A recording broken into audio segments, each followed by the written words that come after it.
Vamos con la negociación colectiva. Mirad, aquí nos pasa con lo mismo, ¿vale?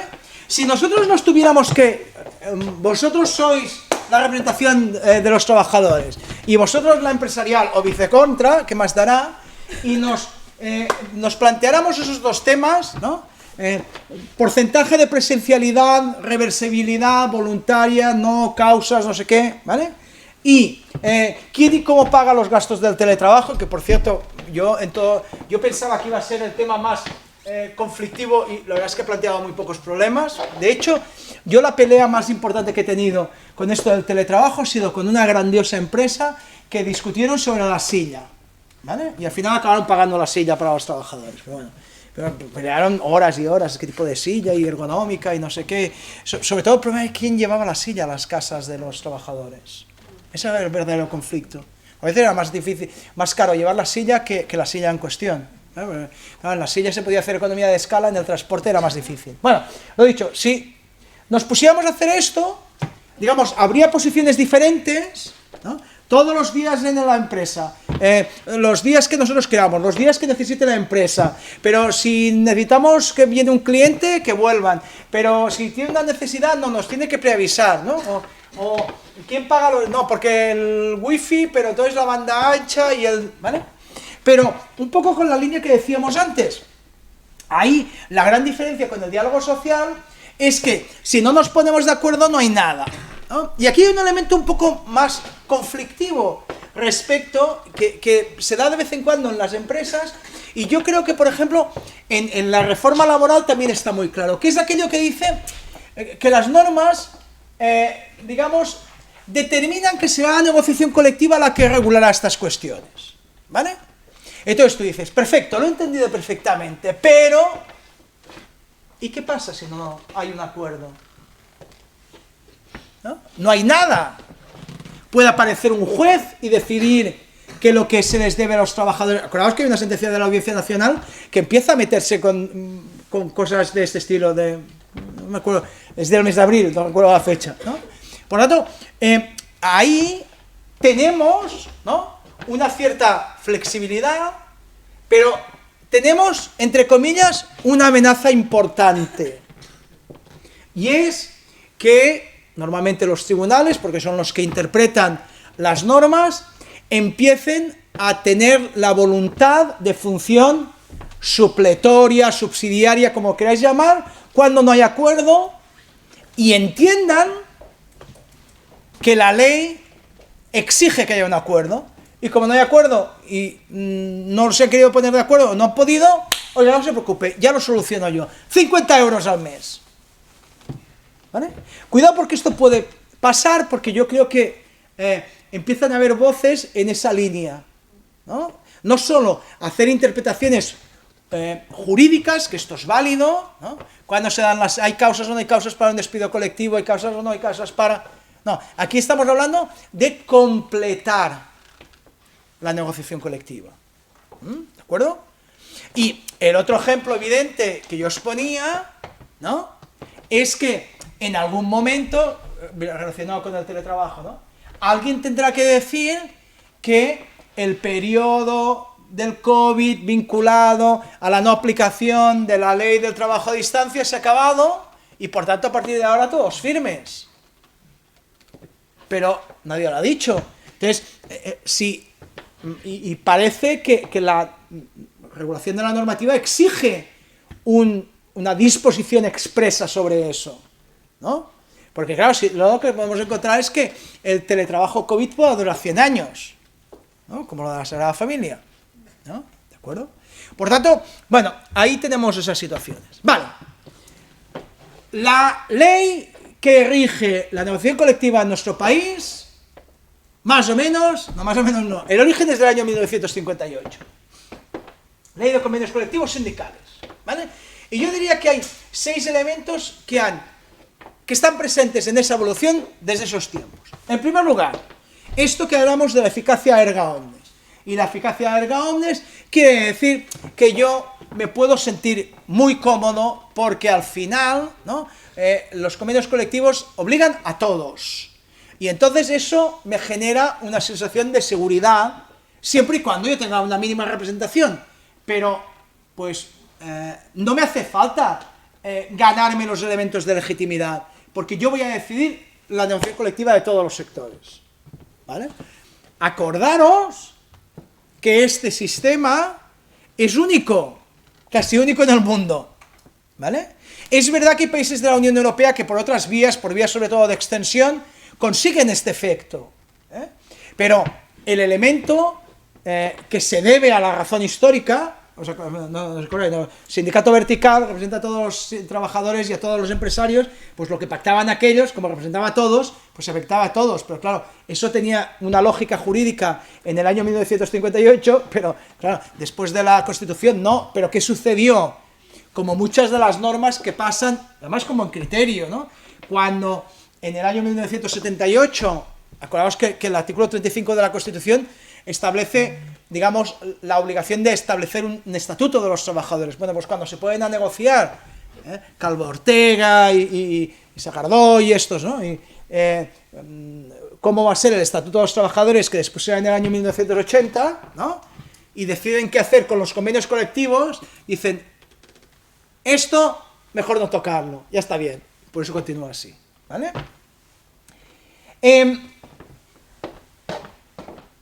Esto es el efecto inflacionista, que yo creo que ha pasado por diferentes pasos y que la reforma, de alguna manera, aún lo agrava más, ¿no? ¿Qué quiere decir? Que cuando yo me siento a negociar, ¿no? Cuento con lo que hay, porque lo que hay está petrificado. Es verdad que el Estatuto de los Trabajadores siempre ha previsto que se pueda negociar a la baja, pero la práctica eso ha sucedido muy pocas veces. Por tanto, cuando yo me siento en una mesa de negociación, digo, hombre, vamos a ver, vamos a pactar menos horas de jornada porque estas ya las tengo. Vamos a pactar más incremento salarial porque esto ya lo tengo. Por tanto, se produce un elemento inflacionista, ¿no? Siempre es la mejora. Yo creo, ¿no?, que el cambio de vigencia, el cambio de la regulación de la vigencia puede ocasionar esa situación. O en todo caso, puede generar un problema, ¿de acuerdo?, que es fundamental en este aspecto, ¿no?, que es, ¿qué sucede cuando pues no prorrogamos? ¿No? ¿Vamos a negociar? No. Bueno, pues nos quedamos con las mismas condiciones, pues nos quedamos con las mismas condiciones. ¿Cuáles son las mismas condiciones? Por ejemplo, un incremento al 1,5. Pero es que ahora está el 6,5. Ah, prorrogamos, ¿no? Pues prorrogamos. Este fue el mismo efecto de los años 12, 13 y 14. Y tuvo ese efecto. O sea, prorrogamos, no hay ningún problema. ¿Vale? O sea, acordaos que el tema de la ultraactividad, ahora veremos, está pensado para la representación de los trabajadores, pero está pensado en momentos de crecimiento económico, porque si yo ya me va bien mantenerme ahí, otra cosa es que pueda aguantar la presión para no negociar, eso es otra cosa, ¿vale? Pero eso es. Yo creo que uno de los grandes problemas de la negociación colectiva en España es que no tenemos ni idea de cómo es la negociación colectiva, porque nuestros datos son nefastos.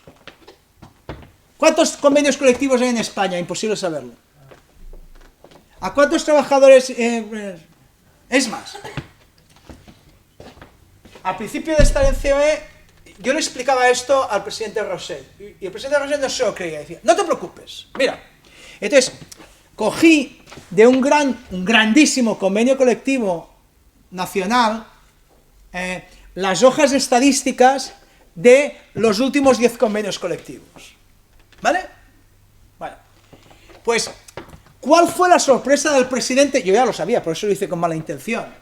Que, misteriosamente, el número de trabajadores y de empresas en esos 10 hojas de vida eran las mismas. Pero no solo eso, sino que, sabéis que las hojas estadísticas tienen señores y señoras, ¿vale? La distribución de señores y señoras es que ni tan siquiera se habían molestado en cambiarlas para que pareciera un poco diferente, exactamente las mismas. Y lo mismo por provincias, sabéis que podían haber hecho, eran exactamente las mismas, ¿vale? Por tanto, cuando estamos hablando, yo voy a utilizar datos, Por tanto, los datos que tenemos, yo me los creo, no lo sé, es verdad que son los únicos que tenemos y por tanto son con los que trabajamos. Pero yo creo que uno de los elementos fundamentales sería tener un buen conocimiento de la negociación colectiva, de los datos sobre negociación colectiva, ¿no? Es verdad que es muy difícil, ¿no? En el seno de la Comisión Consultiva Nacional de Convenios Colectivos se intentó hacer un mapa de la negociación colectiva, que está colgado en la página web, una parte que es libre. Claro, el problema que tienes es que vosotros sabéis que en los convenios colectivos el elemento de referencia es el ámbito funcional. Y el ámbito funcional es un elemento de autodeclaración.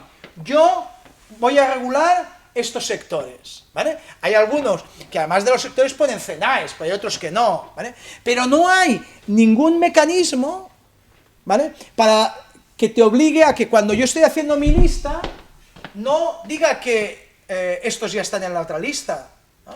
De manera que, por ejemplo, en sectores, digamos, cercanos, por ejemplo, construcción y metal, en los provinciales, porque tanto en el CEM como en el convenio general no, pero en los provinciales hay solapamientos. Por tanto, claro, si el convenio colectivo del metal de la provincia de Alicante se mete en cuestiones que pueden afectar también a la construcción y el de la construcción se mete en no sé qué, los datos en el mapa, ¿cómo funcionan?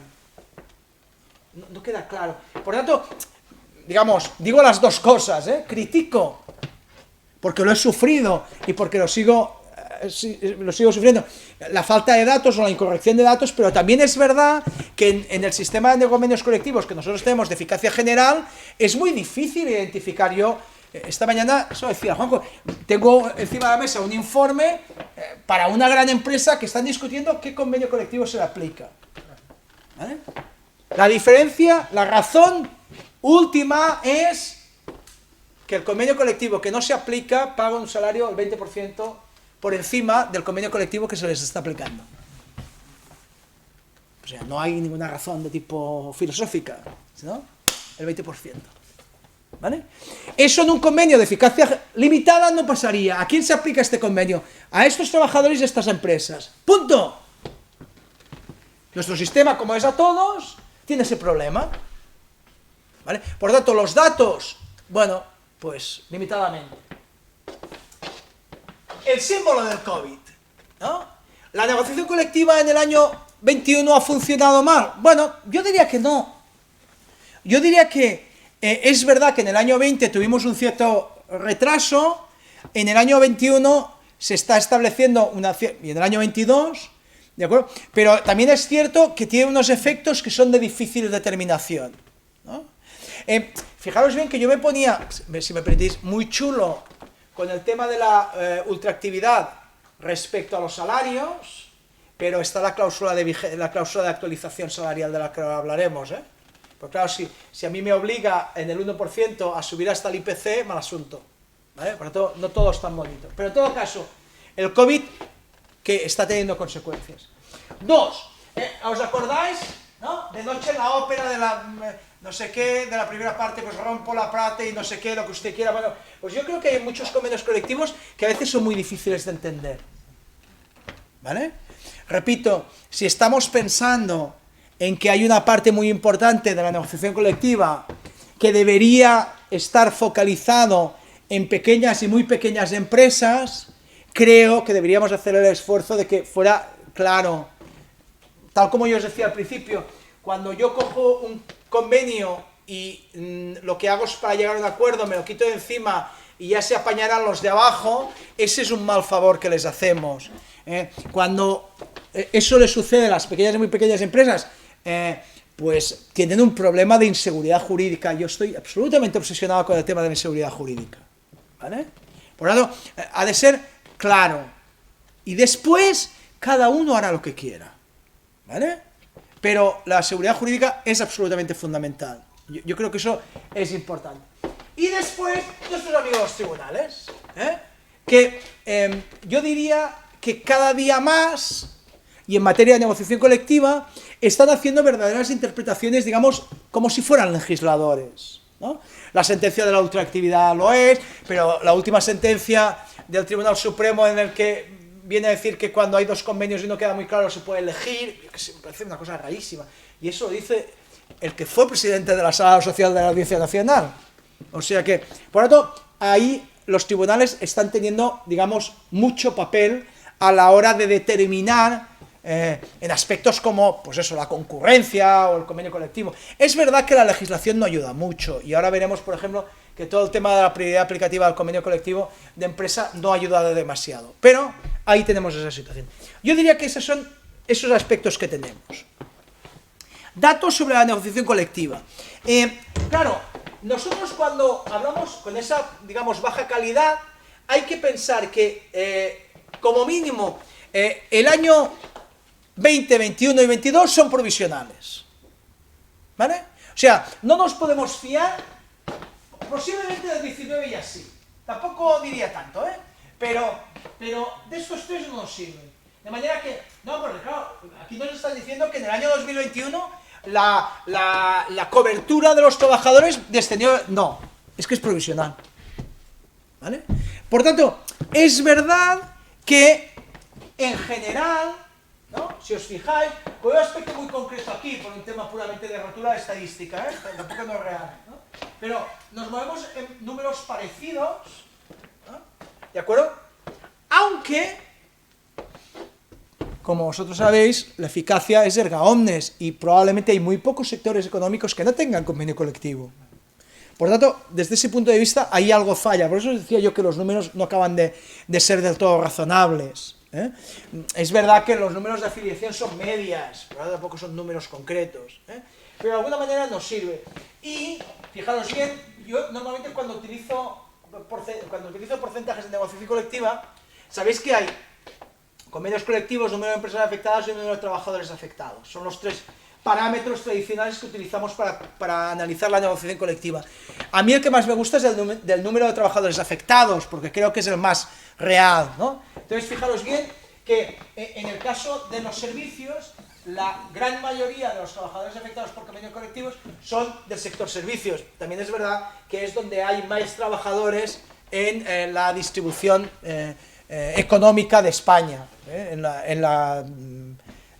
los servicios.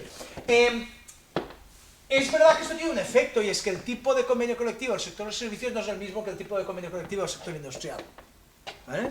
Y posiblemente aquí haya mucho más desarrollo que el que se puede establecer. O sea, es muy difícil establecer teletrabajo en el sector industrial, ¿no? Bueno, en las oficinas, pero todo eso me sirve. En cambio, es más difícil, es más fácil, por ejemplo, aquí, ¿no?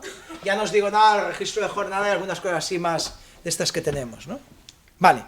En el año 2020, por intentar utilizar algún número más o menos estructurado, pues teníamos que los trabajadores, según la negociación colectiva, estaban en estos aspectos.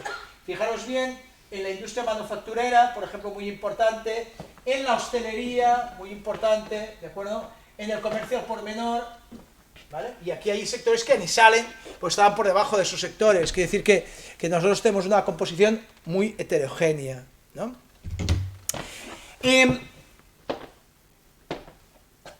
Si nosotros dijéramos ¿qué hay de...? ¿Sabéis aquello que se decía típicamente español antiguamente, ¿no? Pues una de las cosas de nuestro típicamente español en la negociación colectiva son los acuerdos estos de empleo y negociación colectiva, ¿vale? ¿Por qué? Porque como nosotros tenemos una negociación de eficacia general, de eficacia erga omnes, ¿de acuerdo? Desde hace muchos años, ¿no? Fijaros bien que este es el del 20, o sea, este acabó en el 20, ¿no? Y ahí tiene un poco... Y aún estamos esperando que haya más, y a lo mejor no habrá ninguno más, porque cuando se estaba negociando esto apareció el pacto de rentas, y no sé si al final este va a acabar, o va a acabar el pacto de rentas, o... Bueno, en todo caso, lo que nos encontramos es con un acuerdo que es obligacional, ¿vale? No es un convenio colectivo, ¿no? Esto, que todos vosotros me habéis entendido perfectamente porque estáis en la... digamos en la onda, no sé qué. Por ejemplo, cuando yo se lo explico a mis alumnos, en el doctorado de la universidad hay muchos alumnos latinoamericanos. Cuando yo trato de explicarles esto a los alumnos latinoamericanos no lo entienden, lo dejo estar. Entonces no se aplica, sí, pero ¿qué hace? No recomienda a los negociadores. ¿Y para qué recomienda? Pues no pueden hacer lo que quieren, sí, pero claro, porque si es una recomendación no los obliga, ¿eh? No. Entonces lo siguen. Bueno, depende. Claro, repito, esto para nosotros lo podemos explicar sin ruborizarnos demasiado. ¿De acuerdo? Pero en cambio, claro, ¿por qué saco este? Yo también, aquel de largo era el anterior, el que había participado, ¿no? Porque de alguna manera, yo diría que este acuerdo, este concretamente, tiene dos elementos muy característicos. Repito, ahí hay una parte muy importante que es mía, por lo tanto es autocrítica. Una es la cuestión técnica, ¿vale? Si vosotros, cuando lleguéis a casa, después de haber disfrutado de estas 3 horas de la charla, y como habéis quedado tan prendados de lo que yo he explicado, me hacéis caso y os vais al BOE y buscáis el acuerdo, lo primero que os puede ocurrir, o lo más generoso que podéis decir del acuerdo es, vaya churro de acuerdo. ¿Vale? Repito, yo era catedrático cuando participé ya, ¿Vale? O sea, porque es verdad, técnicamente es fruto del acuerdo, en un momento muy determinado, con unas expectativas muy diferentes, pero era ese momento. Segundo elemento, de todo ese acuerdo, si hay alguno, digamos, si entre vosotros, que seguro que hay algún alumno más aventajado que se acuerde del acuerdo, no os acordaréis de nada más, excepto del 2 más 1. 2 de fijo más 1 de variable, dependiendo de eso, que es el incremento salarial, ¿no? ¿Cuál es el segundo elemento, digamos, que caracteriza este acuerdo? Que los últimos acuerdos que hemos hecho, quizá el del 12 no tenía esa utilidad, pero al final acabó siendo lo mismo, ¿no? De todo lo que... El del 14 era muy largo, pues este es muy cortito, porque este prorroga el anterior. Pero el del 14, que era larguísimo, ¿no? De aquel, lo único que queda es el incremento salarial. Y lo mismo de este, ¿no? Por tanto, ¿qué problema tienen estos acuerdos? Que a pesar de que estamos intentando explicar, convencer, autoconvencernos de que la negociación colectiva no solo es la parte salarial, en esencia, los titulares que salen de estos acuerdos son, no, es que hemos pactado una subida, hemos pactado una recomendación, es que el hasta, es que el no sé qué, ¿vale? Anda que no hay horas de hasta, porque el hasta nos permite estar muy contentos con el resultado, ¿vale? Hasta el 2%, pero no quiere decir el 2%, claro, hasta quiere decir el 2%, porque incluye el 2%. Bueno, podría explicar aquí horas de discusión tan apasionante, O sea que, por tanto, desde ese punto de vista, nos encontramos con un mecanismo, repito, muy típico, ¿no? Y que, de alguna manera, es verdad que condiciona la negociación colectiva. Porque claro, cuando a mí me ha ido bien, lo he sacado. Oye, que los tuyos dicen que el 2%, ¿para qué me pides el 6%? Que no te has leído del convenio. Pero claro, también desde el otro lado, O sea, ¿por qué es tan difícil ahora llegar a un acuerdo? Precisamente por eso, ¿no? Porque ¿dónde ponemos? Porque todos sabemos que lo único que vamos a mirar es la parte salarial. La otra ni se la va a... Si la otra se llega a un acuerdo en 2 minutos, ¿no? Pero en la parte salarial es en la que nos reflejamos. Y entonces, ¿hasta dónde ponemos? ¿No? Por eso yo creo que el tema está muy encallado ahí, porque es realmente difícil. Pero es verdad, y es una conclusión que yo, yo la conclusión que saqué de este convenio, de este acuerdo, es, este debería ser el último en esta línea. Es verdad que durante muchos años ha tenido sentido, pero para estar estableciendo unas cláusulas orientativas salariales, que solo sirve para eso, oye, que los convenios colectivos ya son suficientemente mayorcitos, ¿vale? Bueno, es una idea de esto, ¿no? 3 cuestiones fundamentales: eficacia, negociación y relación. La eficacia es muy importante, ¿no? Tal como yo os decía, la eficacia son obligatoria, y esa obligatoriedad, de alguna manera, lo que hace es establecer esa situación de que en muchas ocasiones, ¿no?, nos volvemos locos, ¿no?, cuando tenemos convenios de diferentes niveles y cuando tratamos de establecer cuándo es mejor o peor, ¿no? Porque, claro, yo cuando explico esto en la clase, ¿no?, y a los estudiantes, que es la primera vez que lo entienden, claro, yo pongo un ejemplo muy facilito. Claro, si la ley dice 1000 de salario, pues claro, el convenio colectivo va a decir más de 1000, y si el convenio colectivo dice 1100, el contrato debe decir 1200. Aquí es muy fácil todo, sí, claro, pero si lo complicas mucho más no lo entiende nadie, ¿no? La técnica del espigueo, los datos cruzados, bla, bla, bla, bla, ¿no? Pero aún así, ese elemento es absolutamente fundamental, ¿no? ¿Quién puede negociar el tema de la legitimidad? ¿De acuerdo? Ahí yo creo que los verdaderos problemas los tenemos en la composición de la mesa negociadora, pues porque representamos, y estoy pensando solo en nuestra parte, porque representamos diferentes intereses, ¿no? Y entonces, pues, claro, hay veces que no hay la posibilidad de ponernos de acuerdo, de lograr una plataforma única, de quién lleva la voz cantante, claro, pero tú representas a las empresas más grandes, pero yo tengo más trabajadores, entonces cómo nos repartimos los sitios, ¿no? Es decir, que ahí tenemos verdaderos problemas, ¿no? Y después el tema de la relación de convenios con el tema de la concurrencia, y yo aquí he puesto, no, perdón, vale, sí, aquí, unos elementos. Este es un modelo muy, digamos, una clasificación muy teórica, pero yo creo que nos permite, digamos, analizar cuestiones, ¿no? Una, el tema de la regla general, que es muy evidente, ¿no? La regla general lo que viene a decir es que yo decido cuál es mi ámbito, y ese ámbito ha de tener relación con mi legitimidad. Y que a partir de ahí yo tengo libertad de pactar, cuando ahora veremos el tema del ámbito del contenido mínimo, y que estableciendo esas cuestiones, en general, las opciones pueden ser, ¿no? Uno, temas intocables, ¿no? Por ejemplo, hay una sentencia del Tribunal Supremo muy reciente en la que valora si un convenio colectivo puede excluir el uso de las ETTs. Es verdad que se refiere a la legitimación para impugnar, pero al final el tema que está resolviendo es este, ¿no? Hay temas que yo no digo que el tema lo pueda tocar o no, pero hay temas que no se pueden tocar, ¿vale? ¿De acuerdo?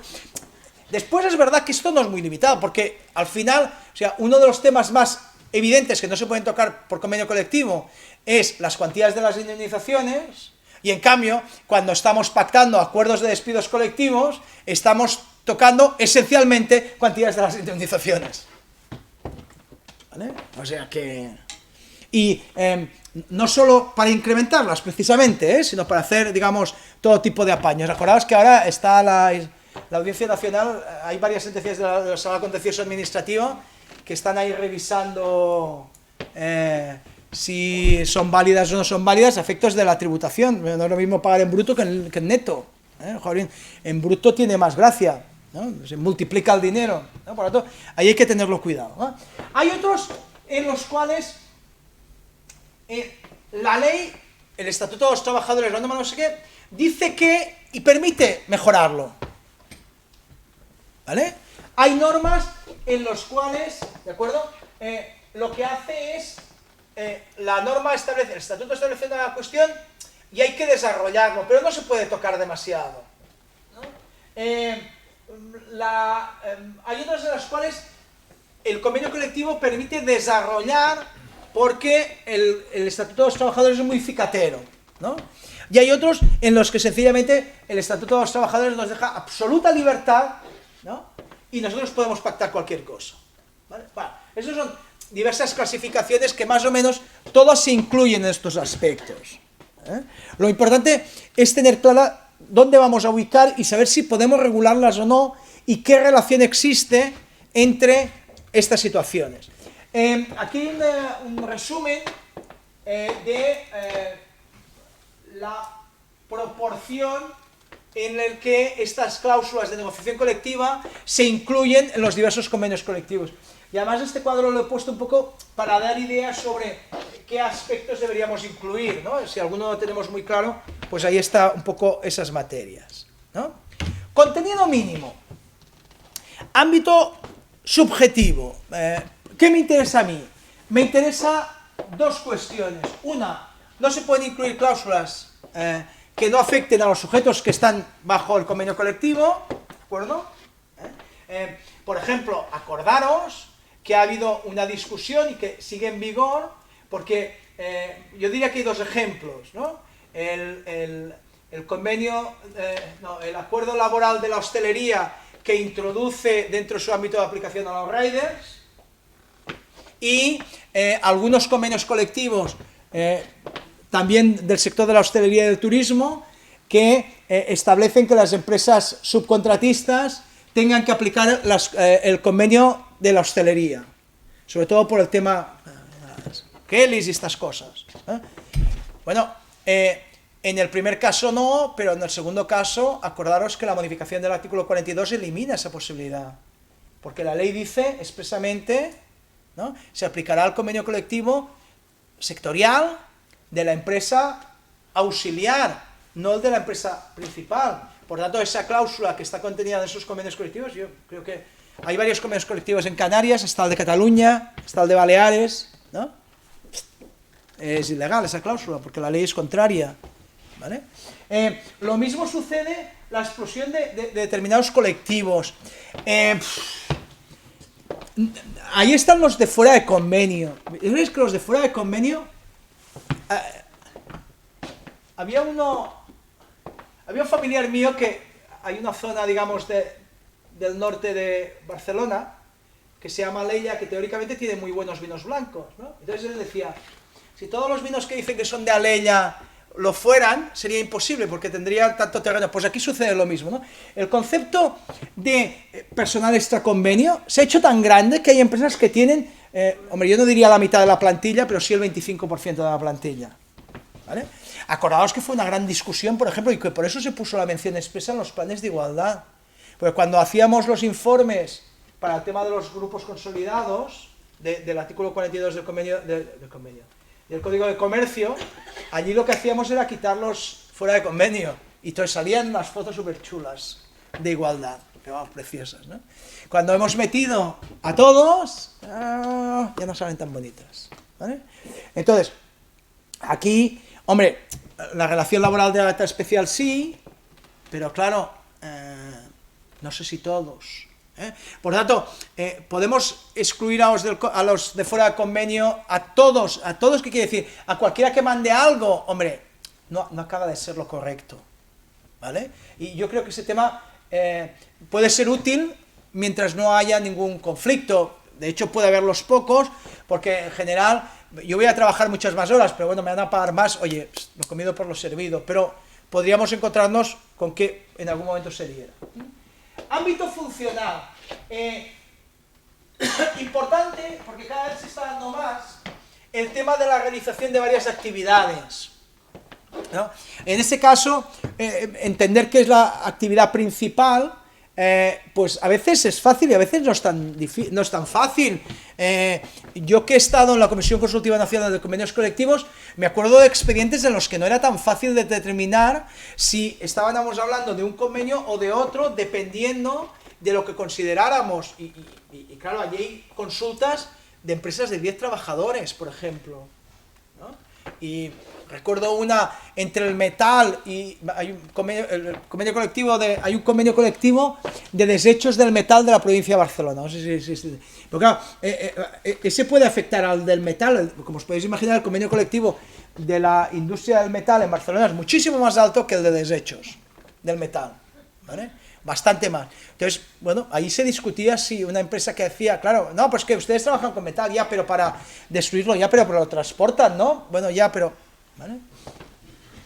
El tema del ámbito territorial, del cual hablaremos ahora el convenio de empresa, ¿no? El tema del ámbito temporal, del cual hablaremos ahora de la ultraactividad, ¿vale? Y la parte de la comisión paritaria, como comisión gestora, ahí, por favor, tener en cuenta que la comisión paritaria, al menos en el derecho español, no es la comisión negociadora. Y si le queremos dar alguna función, además de la pura interpretación y aplicación, ¿no? Hemos de contar que tenga representatividad. O sea, lo que no puede ser es que tengamos una estructura de comisión negociadora con una determinada representatividad que se adapta a los sujetos que tienen derecho, y en cambio la comisión paritaria no sea la misma, pues entonces no van a poder negociar. ¿De acuerdo? Por lo tanto, esto es muy importante que tengamos en cuenta esto. Vale, sobre los convenios de empresa.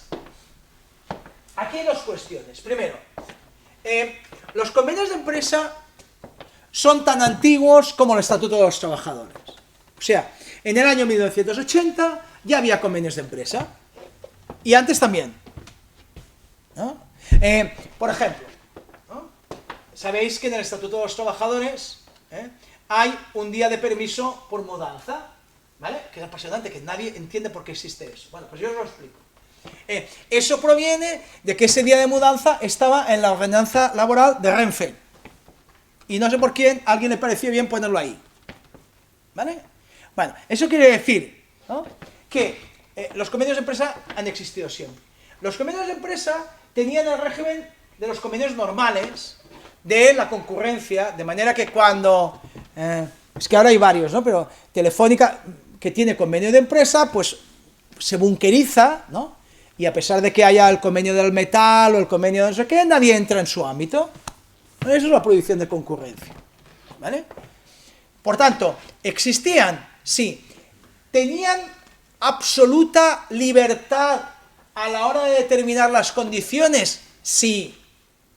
No estaban vinculados por los convenios ni nacionales, ni autonómicos, ni provinciales. Ahora bien, la regla era muy clara, ¿no? Cuando un convenio colectivo está en vigor, nadie entra, ¿no? ¿Y entonces qué hay que hacer? Bueno, pues ponerse en la puerta para cuando el convenio colectivo acabe y abran la puerta, ¡ruah!, me cuelo y digo, aquí está mi convenio. Y a partir de ese momento, ¿no?, estarán el convenio nacional y el mío. Eso, desde el año 80, es así. Nunca ha cambiado. ¿Qué sucede en el año 2012? En el año 2012 se regula un... yo sé, quizás no es muy indicado, pero sí. Un quiero y no puedo, ¿vale? Y se dice, oiga, miren, los convenios colectivos de empresas son tan importantes que vamos a permitir que se hagan convenios de empresa cuando quieran. O sea, que además de los convenios de empresa de toda la vida, no hace falta que se esperen al final. En cualquier momento lo hacen. Y entonces, pero un momento. Pero no pueden regular todo. Solo pueden regular determinadas materias. Y eso es lo que se llamó prioridad aplicativa del convenio de empresa.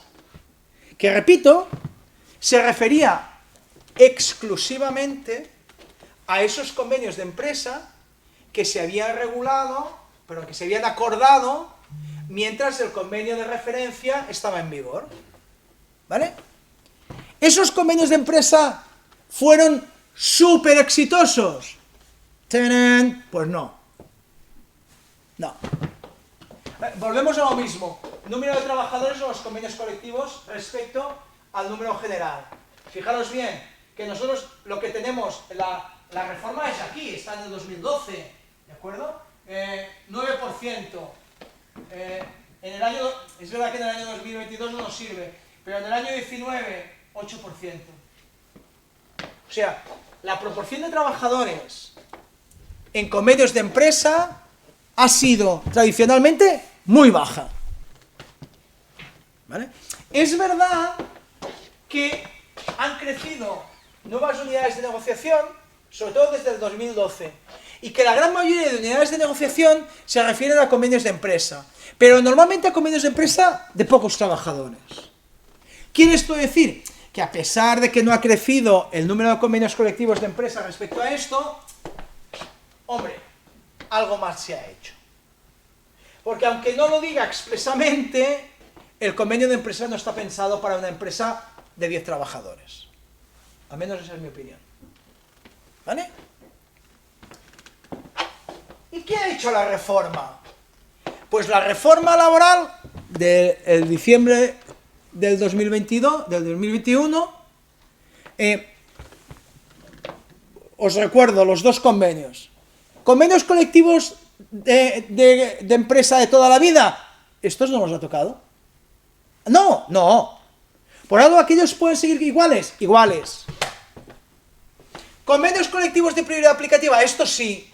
Estos hay un par de cosas, el salario, la distribución de la jornada, que ya no la pueden regular. Pero el resto de cuestiones iguales. Si queréis, aunque no tenga que ver esto, ¿no?, el convenio de empresa también referido al tema de la subcontratación. ¿Vale? Por lo tanto, ¿grandes cambios en los convenios de empresa? No. ¿Tienen sentido en unos, en otros? Hay grandes empresas que tienen convenio colectivo, hay grandes empresas que se rigen por los convenios sectoriales. Por lo tanto, ahí hay, digamos, cada uno decide un poco cómo le interesa más. Vale, fijaros bien. Este es el gran tema. En azul, la inflación. En esta especie de... Oye, es que yo soy un poco daltónico. Como naranja, ¿no? Alguien diría que esto no tiene nada de naranja, pero bueno, es igual. El naranja está los incrementos medios pactados en salario, perdón, pactados en convenio, revisados, ¿vale? Pero lo que sucede es que la revisión no se refiere respecto a las cláusulas del IPC, porque las cláusulas del IPC se aplican después, ¿vale? Entonces, ¿qué sucede? Pues fijaros bien, por eso os decía yo de la novedad, ¿no? Es verdad que nosotros hemos tenido momentos de inflación más altos, pero no después del año 95. Jo, y en el año 95, no sé, es que iba a decir, alguno de aquí no había nacido, pero perdonad, pero no veo mucho, digamos que vamos a dejarlo, digamos, en los puntos suspensivos, ¿vale? Bueno, uno aún estaba con pantalones cortos en aquel momento, ¿no? Vale, fijaros bien que en aquellas épocas, ¿no?, hasta el momento de la crisis, ¿de acuerdo?, más o menos hay una lógica, no sé si económica o no, de inflación y salarios, porque se iban acompasando, ¿no? A partir de ese momento, ¿de acuerdo?, fijaros bien que en estos años se rompe y tenemos en el año 2013 un incremento revisado del 0,6, del 0,53. Es el momento que crecen menos los salarios en este país, en los últimos 20 años. ¿Vale? Claro, pensando que la inflación estaba en el 0,3, o sea que... ¿vale? E incluso nos encontramos que en un porcentaje, digamos, de los años de crecimiento más rápido menos, más rápido los primeros años y ya un poco más limitado en los últimos, que quiere decir hasta el año 19, en esencia, ¿de acuerdo? Los salarios han ido por encima de la inflación, pero fijaros bien, 1,2, 1,5, 1,73, o sea, tampoco para tirar cohetes, ¿vale? No hace falta que os diga qué significa el 2% de 1.000 euros, una cuantía, vamos, que nos da para invertir en no sé cuántos sitios, ¿no? ¿De acuerdo? Vale. ¿Qué sucede? Que tenemos un elemento absolutamente distorsionador en los últimos 3 años. ¿Por qué? Porque en los últimos 3 años hemos tenido, en primer lugar, una inflación en el 20 negativa, ¿vale? Con unos salarios que habían bajado respecto al 19. Acordaros que en el ANC 18, 19 y 20 hablaba del 2 más el 1. Por tanto, aquí estuvo un momento por encima de la recomendación de la ANC. Un momentito, ¿vale? Pero ¿qué sucede en el año 2021 y 2022? Que lo que se ha producido es 2 efectos importantísimos de crecimiento de la inflación. Vosotros sabéis que yo creo que no hay nadie que esté apostando por un incremento de la inflación en el año 2022 muy alto. No sé si en el 8,5, si en el 7, pero Hay voces incluso que dicen que puede llegar a los 10, de hecho ha llegado a los 10 en algún mes concreto. Por lo tanto, vamos a tener unos índices, es verdad que es un tipo, que si estamos en la subyacente estamos al 3,5, que si estamos en la media, por lo tanto, esas discusiones que siempre hemos tenido en la negociación colectiva, ¿no? Y en los acuerdos, ¿no? Porque ¿qué media hemos de calcular? La inflación media, la inflación de final de año, pues son diferentes, claro, ahí cada uno la mide como quiere. Yo es que, como estaba utilizando el mismo criterio de inflación a final de año, esa es la que utilizo, ¿no? Y tenemos un elemento que en el 2022 yo creo que es un poco engañoso, que es que en los convenios colectivos con efectos 2022 ha habido un crecimiento muy importante. Por favor, muchas gracias por ser el primero. Deberíamos dar un premio o algo así, ¿no? Que rebajen la cuota de inscripción. Sin embargo, aquí yo creo que falta un elemento para valorar las revisiones salariales, que sería el incremento del salario mínimo interprofesional. Porque entre el 2016 y el 2022, porque lo he tenido que hacer yo para un cálculo de una revisión de precios, entre el 2016 y el 2022 el salario mínimo interprofesional se ha incrementado un 54%. Sí, puede ser. Sí, pero también es verdad. Mira, yo hice, ya verás, cuando se produjo el deslizamiento del 22%, aquello de preparar, porque tú ya sabes que el Estatuto de los Trabajadores dice que antes de la subida del estatuto del salario mínimo interprofesional el gobierno consultará a los interlocutores. Entonces, para prepararme a esa consulta yo hice un análisis de convenios colectivos. En esencia, el número de trabajadores afectados por salarios con salario mínimo interprofesional era muy bajito en España.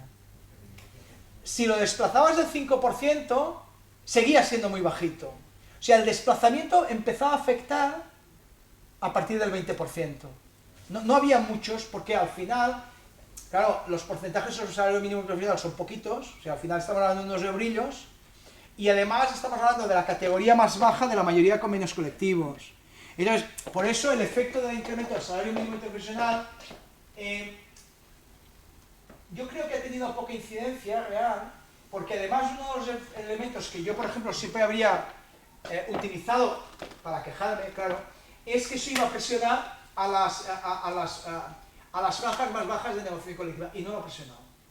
O sea, yo lo que me he encontrado en las negociaciones es que tú has subido el salario mínimo interprofesional y lo que ha pasado es que entre el nivel más bajo y el segundo más bajo se ha reducido, pero a nadie se le ha ocurrido traspasarlo ahí. O sea, si al final estábamos hablando del 1, del 2, del 2, lo aplicabas de manera automática tal como estaba. O sea, pero sí que es verdad que ese elemento es posible, ¿eh? A ver, esto es una gráfica que permite un poco esta cuestión. Entonces, yo creo que ahí, creo que un poco lo que refleja es esa volatilidad con los 3 primeros meses del año. ¿Quiere decir que ese incremento se va a dar? Pues no lo sé, dependerá de cómo se acabe negociando. Hombre, en inflaciones actuales del 3,5, pero aún así, claro, ¿qué sucede? Cuando uno mira mes a mes los convenios colectivos que se publican, en España hay mucha tradición de que los convenios colectivos más rápidos suelen ser los de empresa.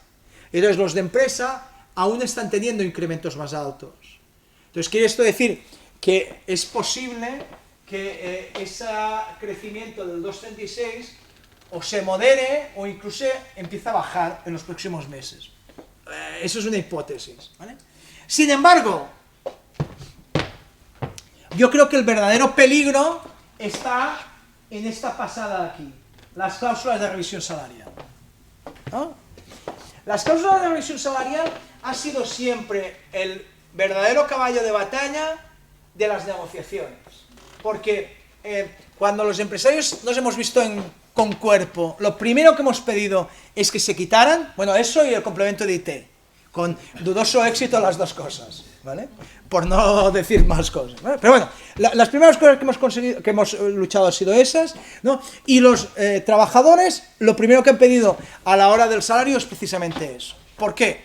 Porque claro, si yo tengo pactado un incremento del 2, pero tengo una cláusula de revisión de salario según la inflación, no hace falta que me esfuerce. porque automáticamente, bueno, depende cómo la tenga, claro, porque si yo la tengo hasta la inflación, pues está claro. Si tengo algún criterio, digamos, progresivo, que no sé qué, pero en todo caso sí que se produce un deslizamiento. Claro, ¿qué sucedía? Que en general nosotros acabamos diciendo, bueno, ¿sabes qué? Va, no pasa nada. ¿Pero por qué decíamos esto? Porque claro, nos habíamos acostumbrado, mal acostumbrado, que hace 10 años que la inflación no nos preocupaba. Pero claro, si ahora empieza a tener un periodo, digamos, de alta inflación continuada, ¿de acuerdo? Y además, nosotros tenemos una cláusula de revisión salarial que va construyéndose una encima de la otra y por lo tanto consolida tablas, al final el deslizamiento puede ser muy importante. Por lo tanto, en estas cosas hay que hacer los números. Ya sé que todos los que estéis participáis en convenios colectivos lo tenéis clarísimo estas cuestiones. Pero cuidado con esos deslizamientos porque pueden consolidar cuestiones muy importantes. ¿Qué nos aconsejas como modelo de cláusula de revisión salarial? Ah, yo la quitaría. Ya, claro. Claro. Pero la quitaría porque... Pero No. ahora en la negociación el tema de moda es, bueno, tú me das mi incremento salarial, pero yo quiero una cláusula de revisión, ¿no? Entonces te empiezan a vincular la cláusula por la diferencia de IPC, u otros te dicen, no, yo quiero un tanto por ciento de la masa salarial anual, Claro, sí. ¿no? Entonces ya, pero ahí es que es muy peligroso, porque los convenios que van a 4 o 5 años, vamos, a mí me parece una bomba de relojería. Claro. ¿No? Porque yo creo que el problema es que nadie nos asegura que la inflación el año 23 no sea alta. No, claro que no. O sea, ¿cuánto tiempo puede durar la guerra? ¿Un mes? No. Igual puede durar más. Y los efectos de la guerra y no sé qué pueden durar más. Por lo tanto, ¿puede contaminar al año 23? Sí.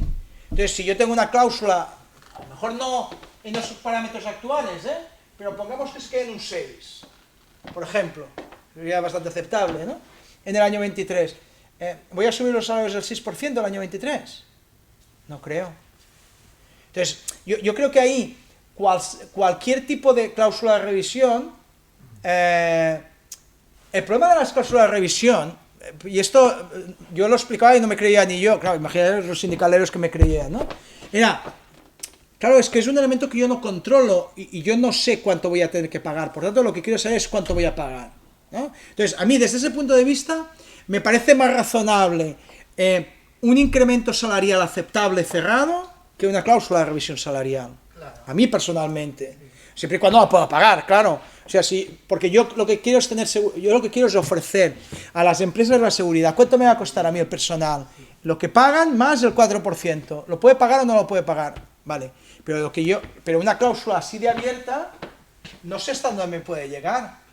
O sea, desde ese punto de vista, conceptualmente, voy a decir filosóficamente, conceptualmente, yo prefiero reducir al máximo la cláusula de revisión salarial por la variabilidad que ofrece y aumentar la parte fija que es conocida. Y dar seguridad.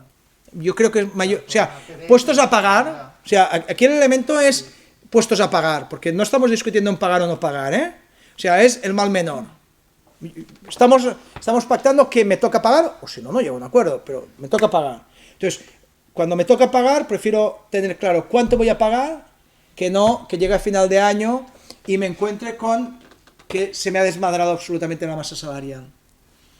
Repito. O ponerla limitada. No, sí, yo Se revisa, pero con un tope de tal. Claro, no. Y ya cierras y también pues que no suba y oye, pues... Desde luego, o sea, yo lo que diría es, a ver, si la encapsulamos tanto que no vincula las cláusulas anteriores, que no se consolida respecto a las anteriores y que además la revisión solo es cuando la inflación sea del 25%, solo te voy a dar un punto más. Pues me invento.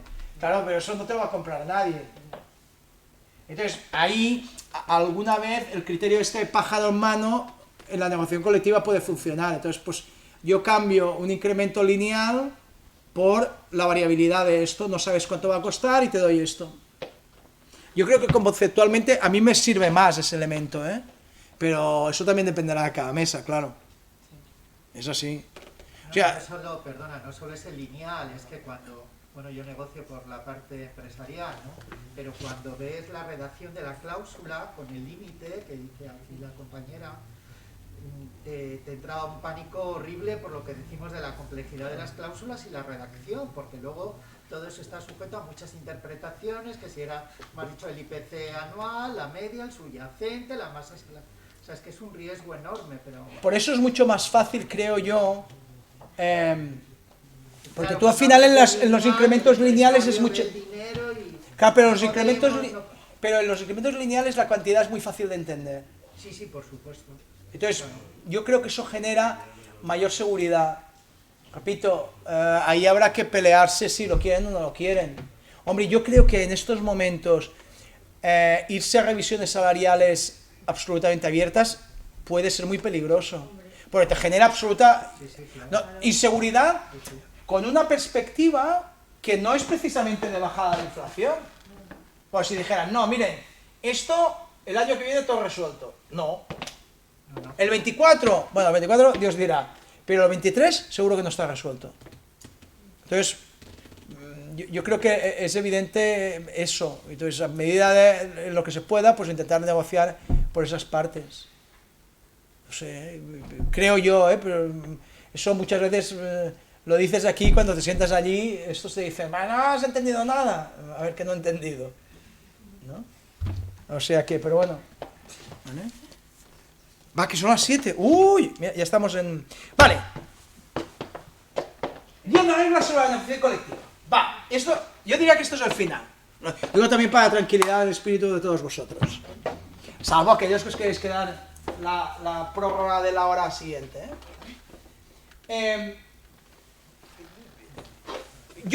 Me gusta a mí este resumen.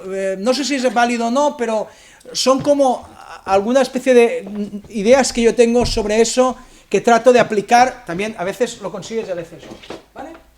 Primero, no creo que haya nadie que sepa lo suficiente como para decir cómo se tienen que hacer las cosas. Y entonces depende del caso a caso, del momento en que tengas, de las oportunidades que te den los otros, ¿no? De las opciones. Por eso, para mí, es muy importante la negociación cara a cara, ¿vale? O sea, la negociación por Zoom ha sido un desastre absoluto, porque no veías a la gente, porque no sabías cuándo le interesaba, cuándo no, cuándo estaba no sé qué, quién había detrás, quién no sé qué, en estos momentos. Bueno, ¿qué? ¿No? Yo explicaré una cosa que después negaré siempre, ¿vale? En el ANC del 2014, ¿vale? El ANC del 2014 lo negociamos en una mesa redonda que tiene, al menos tenía, el despacho que ya tenía el COE, ¿vale? Estaban, os acordaréis, ¿no? ¿Cómo se llamaba? El del UGT, Tony... Ay, ¿cómo se llama el valenciano este? Que ahora está en el PSOE. Tony Ferrer, ¿vale? Ramón Gorriz, por Comisiones Obreras, ¿vale? Teresa y yo, ¿vale? Entonces negociamos el ANC del 2014. Esa es la directora de Relaciones Laborales de CEPIME. Y entonces llegó el último día en el que ya estábamos todos hartos de negociar y lo teníamos casi todo. Y nos quedaba la estructura de la negociación colectiva con los convenios de empresas. Y entonces los sindicatos nos dijeron, no, mira, oye, hemos hecho mucho esfuerzo y por lo tanto solo os pedimos una cosa. Tenemos que enviar un mensaje, es una recomendación, poner el mensaje que queráis, no sé qué y tal, para dar una idea de que es mejor que los convenios sean sectoriales y no de empresa, ¿vale? Entonces yo les dije, oye, mira, yo los entiendo perfectamente, pero es que a mí los míos me matan, porque yo tengo sectores y empresas, por lo tanto yo no puedo decir que unos son mejores que los otros. Oye, yo no puedo hacer eso. Como mucho, si queréis, ahí dice lo contrario, ponemos lo que dice la norma y oye, apuntada a la transacción, ¿vale? Entonces, ¿qué pasó? Que se enfadaron. Pues no.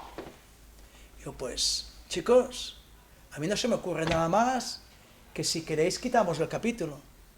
Pues quitamos el capítulo. Total, que si miráis en la ANC del 2014, hay una parte que falta, que es la de la estructura de negociación colectiva, porque era la mejor solución. Se quitó ese capítulo y se pactó. ¿Vale? Bueno, por tanto, a veces nos salen eso y... No, vamos a negociarlo. Si nos llegamos a esperar al día 7, nos hubiera pactado. ¿Vale? Entonces, de esa manera se pactó. 2.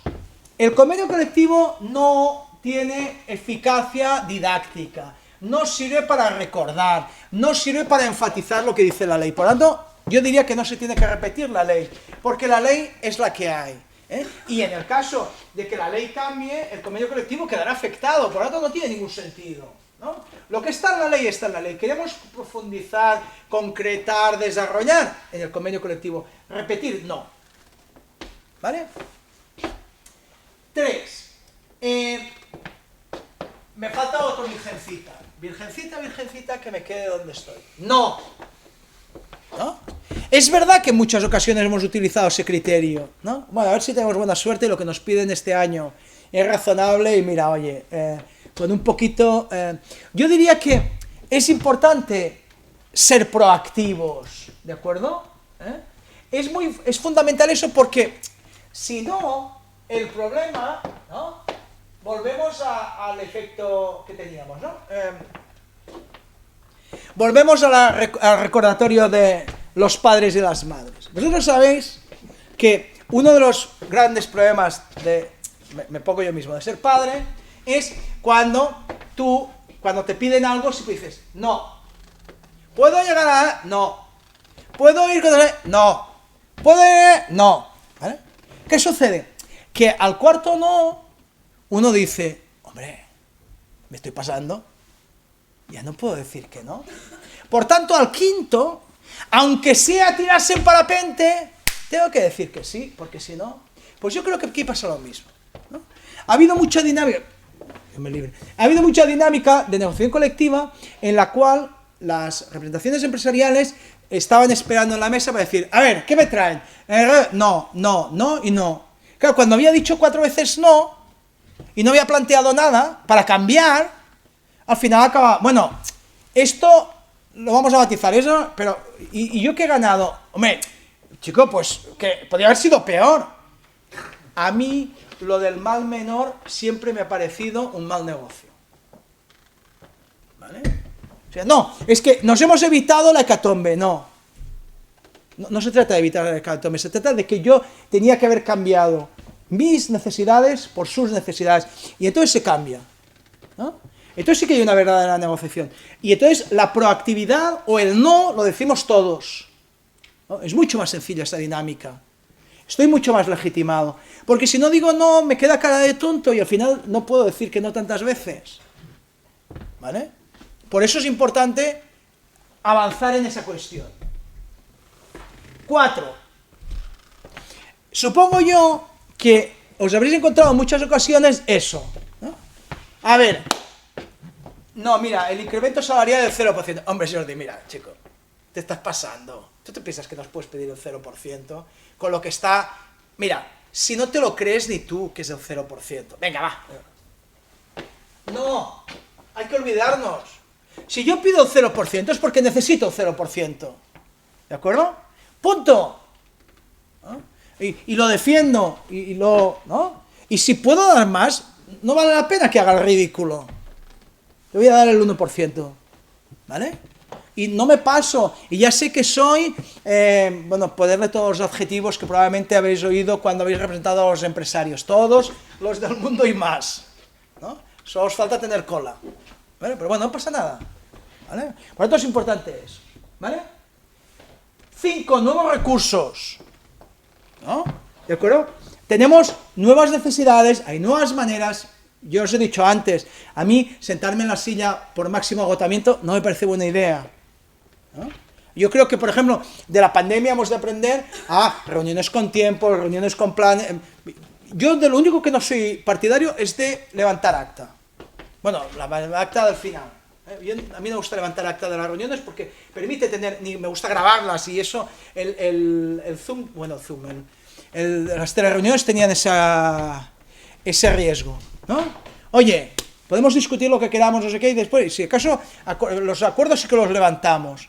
pero vamos a establecer un horario, vamos a establecer un calendario con flexibilidad. No vamos a perder el tiempo, vamos a llegar a acuerdos sobre esto, ¿vale? Nuevas técnicas. Ya he insistido antes, 6, 7 y 8 juntos. Conocimiento técnico, jurídico y, digamos, sectorial de lo que esté regulando, ¿no? Traducción de cualquier cláusula, de cualquier modificación del convenio colectivo en materia económica. Imaginación, ¿de acuerdo?, en los contenidos, ¿no? Es verdad que hay nuevas regulaciones, que tenemos que introducir nuevas materias, pero además, posiblemente podemos tener nuevas situaciones o nuevas materias que queremos introducir. ¿Por qué no? Hay veces que tenemos poca cancha, pero por ejemplo, en materia de jornada de trabajo, hay muchos elementos de flexibilidad que se podrían introducir. Vamos a plantearlos. ¿Vale? 8, aquí también, 9, también he quedado muy claro, ¿no? Cuando alguien lea el convenio colectivo, le debe quedar clarito de qué estamos hablando, ¿no? Es verdad que ahora cada vez hay más convenios que de 70 páginas y 80 páginas. Yo creo que deben ser convenios muy sencillos, porque al final, repito, los destinatarios los han de poder leer, ¿no? Alguien se los ha de traducir, estamos de acuerdo, ¿no? Pero en esencia ha de ser muy muy claro. Y 10, y conclusión, la idea es modernizar la negociación colectiva. O sea, sin ver ninguno, hay muchos convenios colectivos que leemos que sucede aquello que yo explicaba del metal de Barcelona, que en esencia no han cambiado en 10 años. A ver, ¿qué vamos a tocar? La jornada, el salario y lo demás igual. Lo demás igual. Venga, otro. Hombre, yo creo que valdría la pena esto. Porque además, fijaros bien, que en la dinámica que nosotros tenemos, la modernización va a favor de las empresas. ¿Por qué? Porque los trabajadores, los sindicatos van a seguir hablando de lo mismo. El salario, la jornada, no sé qué. Y como yo no voy a poder decir que no a todo, ¿no? Una opción es intentar introducir eso. Es verdad que los sindicatos no lo han entendido muy bien. Concluyo. Por ejemplo, con el tema, ¿no?, de el tiempo parcial en el fijo discontinuo, por ejemplo, con el paso de los 6 meses a los 12 meses en el contrato de circunstancias de la producción. No sé por qué se han puesto muy convencidos en esto, pero bueno, tampoco es una mala manera de negociar cuando están pidiendo incrementos salariales importantes, ¿no? Pero, dime, porfa. Perdón por los compañeros. Yo creo que hay otro elemento que no se cita aquí que habría que tener muy en cuenta, y es la posibilidad de otras mesas de negociación que te pueden repercutir en el coste total del convenio. Estoy pensando, por ejemplo, cuando se están negociando ahora todos los planes de igualdad, que entran en regulaciones de permisos, que entran en regulaciones de horarios, de flexibilidad, de complementos bajo determinadas circunstancias que pueden influir en el convenio. Sí, Habría una regla aquí que sería cuidado con las negociaciones subyacentes del convenio colectivo. Sí, cuando hablemos de la igualdad vamos a planificar esa cuestión, porque yo creo que lo que se da es un poco una confusión, porque los planes de igualdad, lo único seguro que tenemos es que son de nivel de empresa, ¿vale? Es verdad que hay convenios colectivos que regulan algunas cuestiones, pero son de nivel de empresa. Y el problema es que no está bien articulado porque la norma no lo determinó bien, yo creo que para establecer esa inseguridad jurídica, qué relación hay entre el plan de igualdad y el convenio de empresa. Porque el plan de igualdad no es un convenio, es un acuerdo. Establece condiciones que pueden afectar. Establece condiciones siempre y cuando. Sí, pero siempre y cuando no aplique el principio de la prohibición de concurrencia. O sea, el plan de igualdad puede afectar puede aumentar el número de días de vacaciones, sí, porque es un acuerdo de empresa, porque mejora, pero a lo mejor no puede. Pero yo, por ejemplo, tengo mis serias dudas que por el plan de igualdad podamos modificar el sistema de clasificación profesional del convenio colectivo, por ejemplo, que quiere decir la valoración de puestos de trabajo. Más días de vacaciones, más días de permiso. No, claro, eso sí. Con unas reducciones de jornada, con una menor reducción salarial, estoy impactando. No, sí, eso sí, pero ahí, claro, hablaremos cuando hablemos de la igualdad, sí, claro, ahí claro que cabe esto, ¿vale? Por tanto, vale, nos quedamos aquí si os parece, ¿vale? Salvo que haya alguna pregunta más. ¿No? Bueno, entonces, muchas gracias por haber estado aquí, por haber tenido tanta paciencia, ¿veis cómo he hablado yo todo el rato? No... La verdad es que así, la próxima sesión, 15 de mayo, online o presencial, nos animamos más. Pues igual, perdón. Podría haber dicho 35 de mayo, o sea que no os fiéis de mí.